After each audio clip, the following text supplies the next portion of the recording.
Welcome back, everybody. This is Eric here with Iraq Veteran 8888. Today I've got another Gun Gripe episode for you, and I've got a special guest with me today. This is Othias with c&arsenal. Howdy. And he's got a wonderful channel, does tons of really nice documentary style, in-depth looks at various historical guns, and we thought it'd be fun to have him in on a Gun Gripe today because this is a gripe that a lot of folks have really gotten onto us a little bit about, and they've blamed people like us. I don't know if they've really pointed the finger and blamed us directly per se, but the fact that all of these internet personalities, YouTubers, bloggers, writers, the internet at large, and folks like us on the internet at large are responsible for price increases in collectible guns of various types. And so where do you think that type of thought process gets exasperated so much? I mean, how does that get thrown out? Here's what it is. Everybody remembers that we have the K31 here. So everybody thinks back and you're like, oh, those were coming in a few years ago at $250 a pop. I could get them all day long. Sure. And then there is an argument for the fact that they were still being imported in larger numbers and there wasn't as much demand or whatever.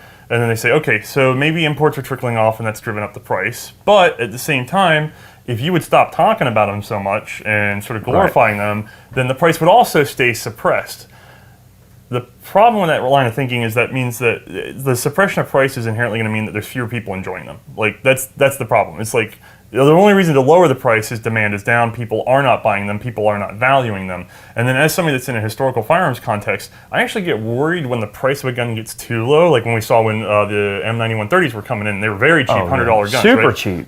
So the problem with that is, you fall below a certain price point, and then people sort of go, oh, Mosins aren't worth anything, I will just start hacking away, which for a 9130 that have been refurbished, one of millions. That's not a big deal. Like, we've got millions to go before they become rare or valuable in a historical context. I hate saying that because I do sort of tend to be on the more preservation side, originalist side, but the reality is they're all refurbed in the 50s, they're all exactly the same almost, there's not a lot of detail. You lose a little, but not as much as you gain in terms of people being engaged in firearms activities. I agree. The problem is, I've seen many sporterized Mosins from that same period that were rare or one-offs or whatever, but because it was a Mosin and it was confused for a recently imported refurbished 9130, it just got sucked in this cycle of, well, it's a Mosin, it's a garbage rod, it's not worth anything. And so now you have rare pieces that have been modified. I mean, things like 1907 carbines and one-offs for different countries or individual markings that really actually matter. Things that you could have some observable value in the historical context. So the game for me is, I actually don't like it when a gun's value falls too low. Because when it falls too low, below what you can get commercially at the gun store, then it becomes bait for modification. And I would say not only bait for modification, but there's almost a sort of reverse psychology effect that people even have on themselves where, okay, let's just say that, let's pretend that you walk into a gun shop and Remington 700s are $100. Well, someone would all of a sudden go, well, wait a minute, that rifle's $100, it has to be a piece of crap. We end up psyching ourselves out to think, okay, well, if it's not expensive, then obviously it's not good.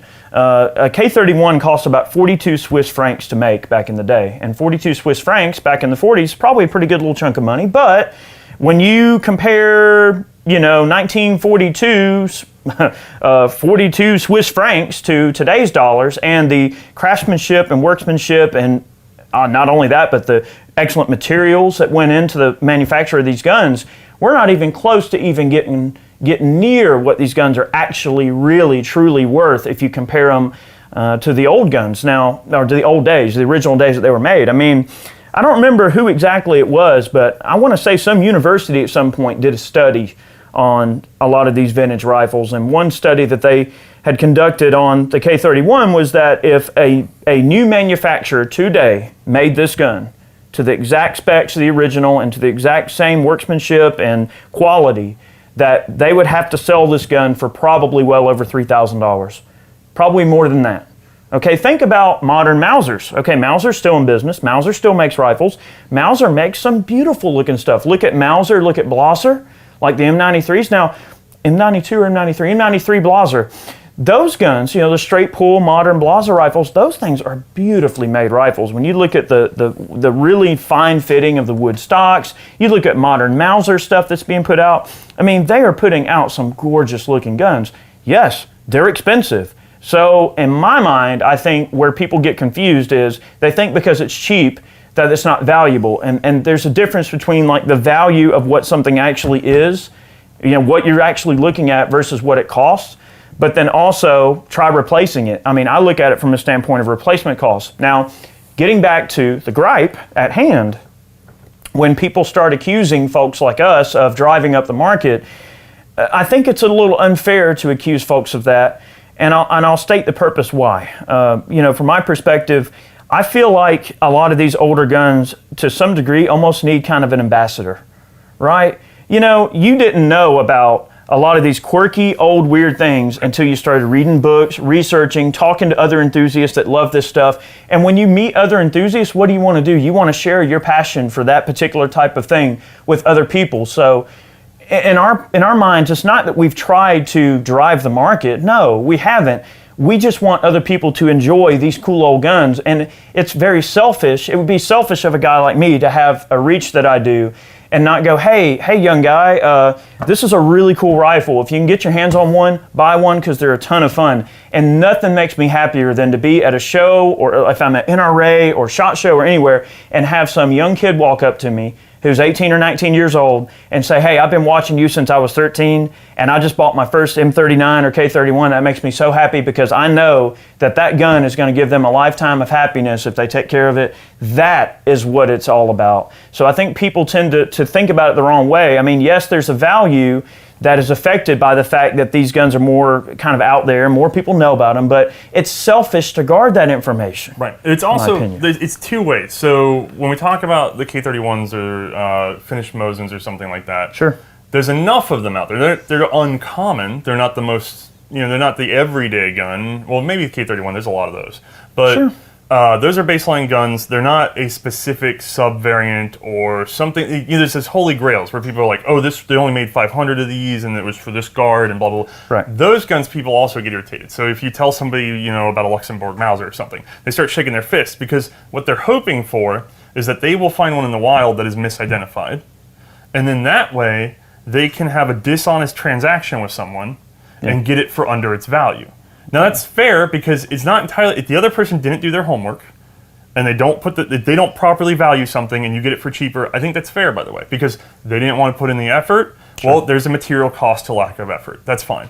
Sure. Well, granted, shows like ours make that effort a little easier. Like now they have to, instead of having to buy a book and read and understand, their investment is subscribe to a channel, watch, and then that way they can start identifying things. And I get lots of emails all the time now. It's like, I wouldn't have known this was sitting in the shop for 4 years. I looked past it. Then you talked about it. And I went, oh my, this is very rare. Yep. And then they tucked it away. Well, there's two things. One, yes, somebody lost out on the ability, like a collector, one of a dozen in the internet makes everybody an expert, basically. Right. Well, you go from a dozen people who might have recognized it down up to like 500, right? Right. And then, yes, that guy lost out on his chance to get one more for his big collection. Right. The other thing, though, is you've also lost the opportunity for that gun to be messed with or improperly stored or improperly treated for another 20 years. So it's hard to say whether we're making more of a mess for individual collectors or if we're actually making it so that more of these guns actually exist for a little while longer. It's a balancing act. And then the other thing is, the unavoidable thing is information disseminates. And we're in the information age. People start telling other people. Right. This process would have happened much slower.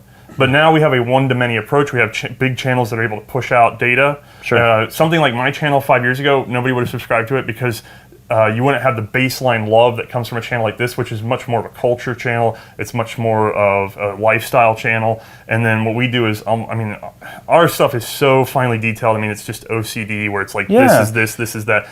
You can't have that second tier until you have that body of appreciation below. I agree. I think that there's a place on the internet for people like Ian and people like you. You guys fill a very specific niche that we've never even attempted to fill. The way that we approach these vintage pieces, we like to go out and we like to shoot them. We like to have fun. We like to look at them from the perspective of what the soldiers used them for, what the soldiers went through. Hey, how would a Swiss soldier get behind this gun at 600 yards and get on target? We like to share the experience of shooting these old guns and having fun with them and seeing what kind of accuracy we can wring out of them. And yeah, obviously showing the performance is a big portion of what we do, but also explaining a bit of the history. Now, we don't go into every little nut and bolt in detail, but things like YouTube and things like Full 30, things, just basically internet in general, has made that dissemination of information so much more readily available that you got guys like Othais, you got guys like Ian, you got guys like us, and there's a little bit of perspective all along the way. If you want to know every little thing about a certain family of guns or a specific gun, go check out one of his documentaries, or go check out one of Ian's videos. Or if you just want to see, hey, I always wondered if a Kammerlader could actually shoot out to 600 yards. Well, we might try that. Okay, I mean, we've got a Kammerlader here we were just talking about. So we've got a lot of vintage old pieces that we'd like to go and check out and shoot for you guys. And it is a passion. You have to love what you're doing, and we've always wanted to appreciate the vintage pieces just as much as the modern ones. I mean, we showcase a lot of modern guns on our channel as well. Our channel, we've always tried to show a little bit of everything because, in my opinion, if you're a gun guy, you're a gun guy. To be a well-rounded gun person, you have to like the modern stuff, vintage pieces, black powder. You have to understand like that whole transitional period between smokeless and black and all the cool, quirky technology that went on in that time, and the kind of arms race that went around the world. I mean, when the Mauser rifle, when the 98 came out, it was like it just created this arms race, and it's just such a cool family of guns that surround that late 1800s era that it's just such a neat body of research, and the fact that you can own these cool old guns and play with them, it's just so fun. Yeah, it's a whole lifestyle. It is. Our show does not actually. Our show is so narrowly focused that we don't get to do the lifestyle pieces. I'm kind of glad, because what we're finding more and more is there's no zero-sum game in this. So like people who, like whenever we work together, whenever people want to hear the same story from multiple perspectives, they do. Sure. They like hearing a little bit extra, a little bit different every time. And then when it comes to collecting, it's kind of like the same thing. I understand if you missed out on a rare piece because somebody else knew that it existed, and it might be my fault. I'm sorry that I went That's that what way. we're acknowledging, I believe. But to be fair, I mean, I lose out. So I have a show on World War I, and I've actually run ourselves pretty lean so that we could get the show done, and all of our budget's going to show. So I have no collecting money. I don't get to buy for myself. Sure. So I do episodes with things I borrowed from people for guns that I would wanted to own for years. And now I've just told thousands of people. Yeah. And guess cool what? it is. I priced myself out of the market. So Right. at some level, if you want to get mad at me for it, I'm suffering the same problem, but I'm willing to give the information. I think it deserves to be out there. I think they deserve to be honored. And if I can't personally have it, well, that's on me. I just gonna have to work. I'm gonna have to find more money. I'm gonna have to try. It's a cultural and historical preservation of information that I believe, folks like Ian, folks like Othais, folks like me, I would like to think, are trying our best to preserve that culture and preserve that history and that information. So that's a question and a gripe that you guys have given us many, many times, and I thought it would be very appropriate for Othais to make this gripe with me and for us to discuss it a bit. So, the next time you see that weird, quirky old gun and you know what it is, and you know what it's worth, and you know that you should get it, maybe just think, hey, it's kind of cool that there's folks out here that allow me to know a little bit about this. So, guys, we all had to find the information somehow.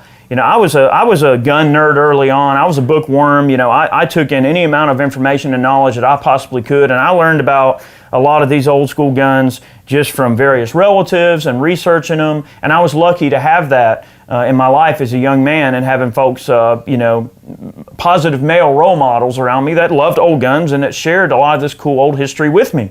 And I guess that's kind of all I'm really trying to do, is just pass along what I've been given. And, it is a passing along of the torch. The newer generations have to embrace the older stuff, or it's gonna die. The culture and the history that goes along with these old pieces will go away and die along with the people that own them if the newer generation doesn't embrace how cool these old pieces are. So I think that's really the main reason that we like to put that out there, so that people see, just why we're passionate about it and why we enjoy it. And I thought this would be an interesting video to have him involved in, because he is very much grounded in the historical aspect of these old guns. And when you support guys like him on Patreon, we're a Patreon supporter for c&arsenal, and I encourage you guys to be as well. Look, if you want to support us on Patreon, that's great, but definitely, if you've got a content creator that you love their content and you consume it and you enjoy it and you learn things from it, it doesn't matter if it's Ian or Tim over at Military Arms Channel, or this guy or me or Such or any of them. If you consume their content and you enjoy it, consider buying one of their t-shirts or supporting them on Patreon, or some type of financial support, to help them out and allow them to preserve history and keep things going.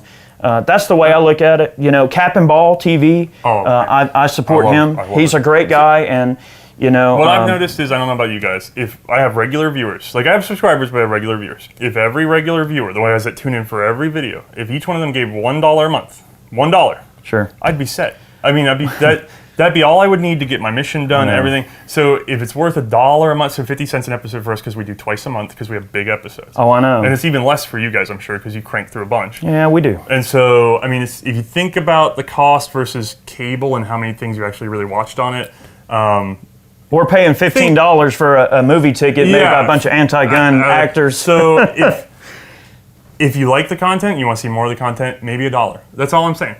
And then fair request. The other thing is, by the way, while we're talking about this sort of thing, sure.